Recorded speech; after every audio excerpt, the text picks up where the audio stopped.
નમસ્કાર મિત્રો, સ્વાગત છે તમારું મારી યુટ્યુબ ચેનલ ગુજરાત ગુરુમાં। મિત્રો, આજે આપણે આ વિડીયોની અંદર સ્ટાફ નર્સમાં વર્ગ 3ની ભરતી પડી છે તેની ચર્ચા કરવાના છીએ। તો મિત્રો, જે આ સ્ટાફ નર્સની ભરતી છે તેમાં કુલ જગ્યાઓ છે 700।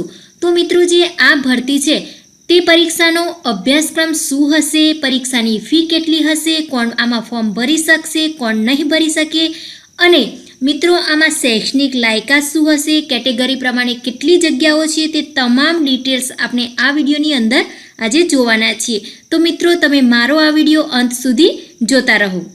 તો મિત્રો, સ્ટાફ નર્સ વર્ગ 3ની ભરતી અંગેની જે જાહેરાત છે તેમાં કમિશનર શ્રી આરોગ્ય અને તબીબી સેવાઓ અને તબીબી શિક્ષણ ગાંધીનગરના તાંબા હેઠળની રાજ્ય સરકારની હોસ્પિટલો અને સામૂહિક આરોગ્ય કેન્દ્ર ખાતેની સ્ટાફ નર્સ વર્ગ 3ની 700 ખાલી જગ્યાઓ નીચે જણાવેલ વિગતે સ્પર્ધાત્મક પરીક્ષા લઈ ભરવાની થતી હોય આ જગ્યાઓ આ માટેની શૈક્ષણિક લાયકાત ધરાવતા ઉમેદવારો પાસેથી નિયત નમૂનામાં ઓનલાઈન અરજીઓ મંગાવવામાં આવે છે।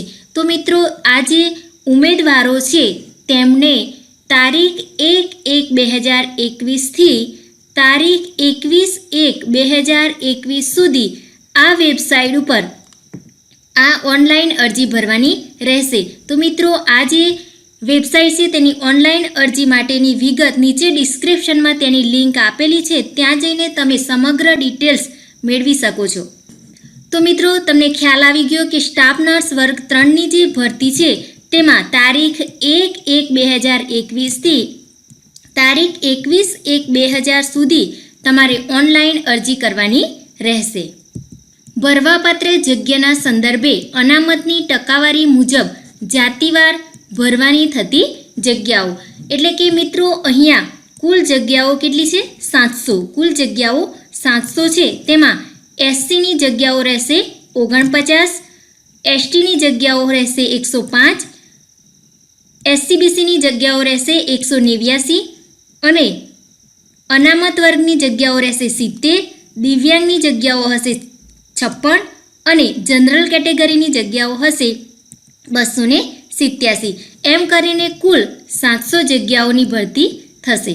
પગાર ધોરણની વાત કરીએ મિત્રો, તો પ્રથમ 5 વર્ષ માટે સ્ટાફ નર્સ વર્ગ 3ને 31,340ના માસિક ફિક્સ પગારના ધોરણે તેમને પગાર આપવાનો રહેશે અને આ સિવાય તેમને અન્ય કોઈ ભથ્થો કે લાભ મળવા પાત્ર રહેશે નહીં। એટલે તેમને પ્રથમ 5 વર્ષ સુધી 31,340 માસિક ફિક્સ પગાર મળશે અને મિત્રો 5 વર્ષ પછી 7મા પગાર પંચ મુજબ તેમને 29,200 થી 92,300 સુધી અથવા સરકારશ્રી દ્વારા નિયત કરવામાં આવતા જે તે પગાર ધોરણમાં નિમણૂક મેળવવાને પાત્ર રહેશે। હવે મિત્રો, શૈક્ષણિક લાયકાતની વાત કરીએ તો આ ફોર્મ ભરવા માટેની શૈક્ષણિક લાયકાત શું હોવી જોઈએ?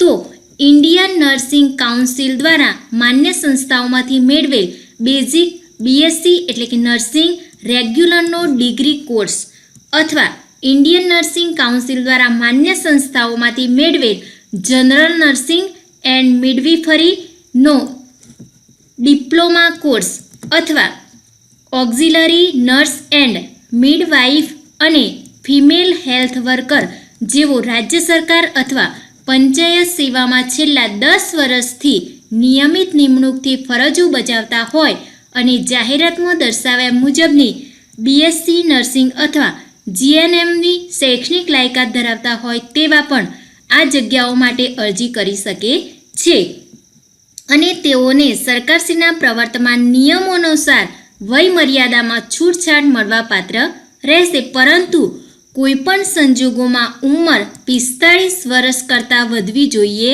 નહીં, એટલે કે ઓછામાં ઓછી 45 વર્ષ સુધીની જ ઉંમરવાળા ભરી શકશે। જે તે કચેરીનું ના વાંધા પ્રમાણપત્ર રજૂ કરવાનું રહેશે।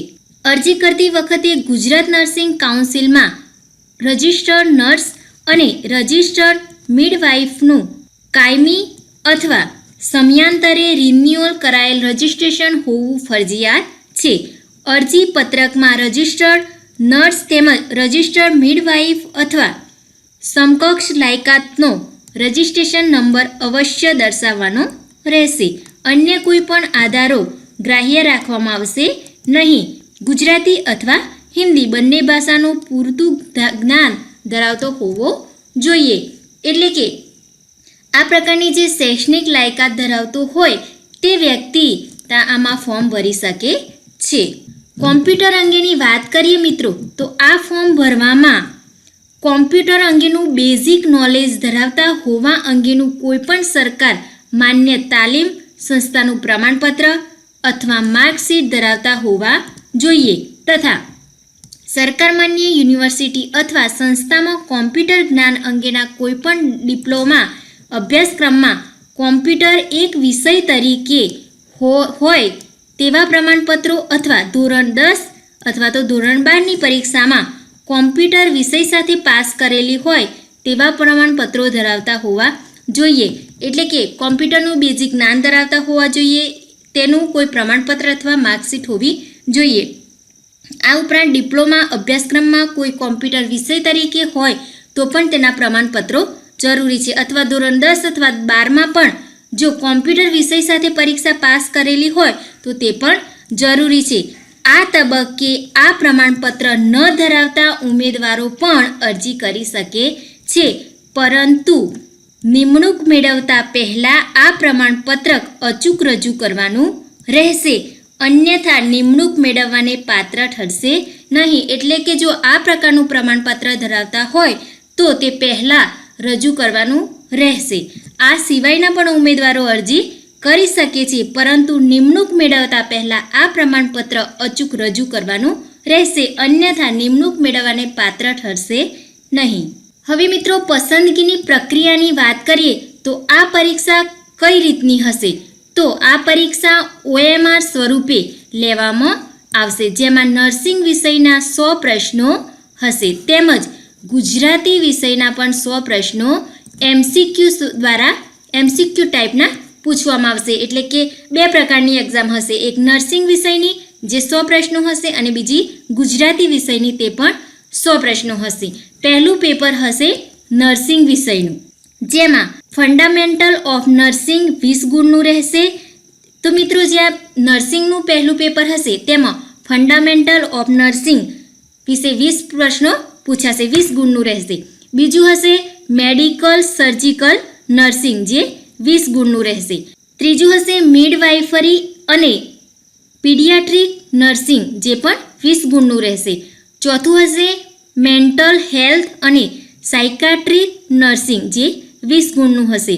અને પાંચમું હશે કોમ્યુનિટી હેલ્થ નર્સિંગ જે પણ 20 ગુણનું હશે. એમ કરીને કુલ 5 વિભાગમાં હશે અને કુલ 100 પ્રશ્નો પૂછવામાં આવશે અને દરેક પ્રશ્નનો 1 ગુણ રહેશે. આ વિષયો માટેનો અભ્યાસક્રમ ઇન્ડિયન નર્સિંગ કાઉન્સિલ દ્વારા નિર્ધારિત કરેલ સિલેબસ મુજબનો રહેશે. એટલે કે જે પહેલું પેપર હશે નર્સિંગનું તેમાં આ 5 વિષયો ઉપરથી પ્રશ્નો પૂછવામાં આવશે અને કુલ 100 પ્રશ્નો હશે અને દરેકનો 1 ગુણ રહેશે. પેપર 2 બીજું પેપર હશે ગુજરાતી ભાષાનું અને તેમાં ધોરણ 12 હાયર સેકન્ડરી કક્ષાથી નીચેનું રહેશે નહીં, જેમાં ભાષા એટલે કે લેંગ્વેજને લગતા 30 ગુણ હશે, વ્યાકરણ 40 ગુણનું હશે અને સાહિત્ય 30 ગુણનું હશે. એમ કરીને કુલ 100 પ્રશ્નો પૂછવામાં આવશે અને દરેક પ્રશ્નનો 1 ગુણ રહેશે. દરેક ખોટા પ્રશ્નના જવાબ માટે 0.5 ગુણ બાદ કરવામાં આવશે.